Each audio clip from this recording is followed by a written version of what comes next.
Bonjour à tous et bienvenue sur boursicoté.com pour cette nouvelle analyse technique du CAC 40 en clôture avec une séance donc qui a été assez hésitante. On a marqué ici un mouvement baissier qui a été un petit peu général sur toute l'Europe et aussi au niveau des États-Unis.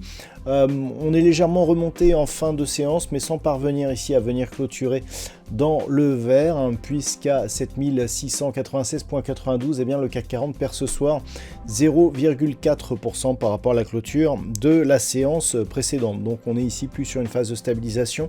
On a ici ce point bas qui tente un comblement qui s'était ouvert le 2 mai mais sans parvenir à le combler d'une manière totale. C'est donc un comblement partiel. Au niveau des indicateurs techniques, on perçoit un retournement ici au sens des histogrammes du MACD qui sont en train de plafonner et donc de repartir légèrement à la baisse. Au niveau du RSI, ça reste neutre.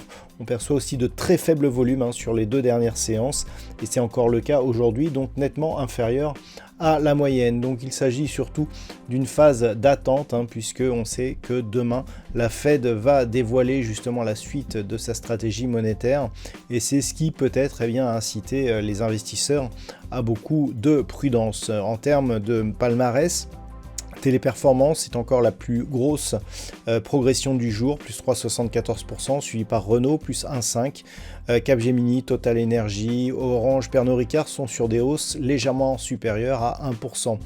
Au niveau des plus fortes baisses, on retrouve entre 2 et 2,5% des valeurs comme Essilor-Luxottica, Société Générale ou L'Oréal qui perdent donc un peu plus de 2%. Derrière, ST Micro ou Legrand ou ArcelorMittal sont sur des pertes inférieures. Donc on voit c'est assez équilibré, bon plutôt baissier. L'impulsion du jour ne fragilise pas trop la dynamique actuelle, notamment par le fait que l'on a pu observer que le gap ici continue à agir comme support. C'est la première tentative de comblement.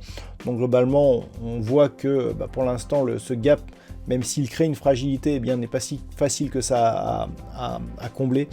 Donc c'est vraiment sur la rupture des 7625 points que l'on commencera à avoir des signaux d'un éventuel retournement. Mais là, globalement, malgré justement cette petite incursion baissière, on reste sur un trend globalement qui est haussier.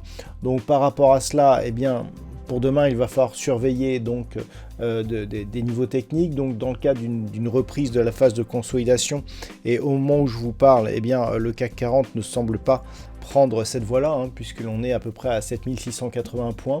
Donc on reste ici sur ces mêmes zones de cotation. Donc première zone ici 7625, puis éventuellement la rupture ici de cette zone des 7525. Nous avions ici cette zone de support après avoir été résistance. Et ensuite, ce gap ici avec éventuellement un retour sur 7380 ou sur cette zone ici intermédiaire proche des 7350 points. Ce qui veut dire que tant que l'on est au-dessus de ces niveaux, même s'il n'y a pas eu contact encore avec la bande de Bollinger supérieure, on est plutôt dans une poursuite de trend positif. On a de nombreux gaps qui restent ouverts ici. Le fait qu'il ne soit pas comblé rapidement nous indique que c'est parce qu'il y a des forces qui permettent au CAC 40 de se maintenir sur ces niveaux. On peut aussi parler de ce gap ici entre le 2 et le 3 avril. Si on considère les dividendes réinvestis, ce gap il a été comblé. C'est juste lié à la méthode de calcul. C'est la raison pour laquelle il n'y a pas pour l'instant de comblement total. Et donc si on considère justement que l'on est assez solide, l'objectif reste une poursuite ici en direction des 7910 points et donc le gap ici qui s'était ouvert sur la séance du 31 mars. Voilà donc ce que l'on peut dire sur cette analyse technique du CAC 40, sachant que l'on commencerait à avoir des signaux positifs et bien plus positifs au-delà des 7800 points avec ici une zone intermédiaire à 7855. Voilà donc ce que l'on peut dire d'un point de vue technique sur cette séance.